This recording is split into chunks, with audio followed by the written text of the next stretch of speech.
ایک سوچ، میرا جسم میری مرضی۔ تحریر غلام محمد وامق۔ میرا جسم میری مرضی، بالکل ٹھیک۔ میری چیز پر میری ہی مرضی ہونی چاہیے، میری چیز پر میرا ہی اختیار ہونا چاہیے۔ لیکن کیا واقعی میرا جسم میرا ہے؟ کیا میرے جسم پر میرا کچھ اختیار بھی ہے؟ کیا یہ جسم مجھے میری مرضی سے ملا ہے؟ کیا یہ جسم مجھے میری مرضی سے ملا ہے؟ کیا یہ شکل و صورت، یہ نقش و نین اور یہ رنگت مجھے میری مرضی سے ملے ہیں؟ کیا میرے جسم میں تبدیلیاں میری مرضی سے آ رہی ہیں؟ کیا میں اپنے جسم میں ہونے والی قدرتی تبدیلیاں روک سکتا ہوں؟ کیا میرا جسم میری مرضی سے بڑھ رہا ہے؟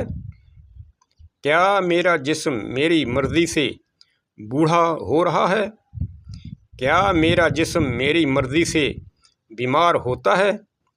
کیا میرا جسم میری مرضی سے میرے خاندان یا میری قوم میں پیدا ہوا ہے؟ کیا میرا جسم میری مرضی سے میرے وطن یا میرے دیش میں پیدا ہوا ہے؟ کیا میرے جسم میں روح میری مرضی سے ڈالی گئی ہے؟ کیا میرے جسم سے روح میری مرضی سے نکالی جائے گی؟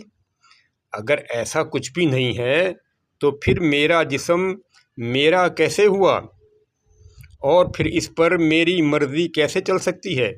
لہذا جس نے یہ جسم بنایا ہے اس پر صرف اور صرف اسی کی مرضی چلے گی، اور پھر میں ہوں کیا؟ میں ہوں کیا؟ یہ سوچا ہے کبھی؟ میں تو کچھ بھی نہیں ہوں۔ بقول شاعر، تیرے تو اختیار میں ایک سانس بھی نہیں، پھر بھی اے میرے یار تو مغرور ہو گیا۔ خیر اندیش غلام محمد وامق۔ خوش رہیں، سلامت رہیں، اللہ حافظ۔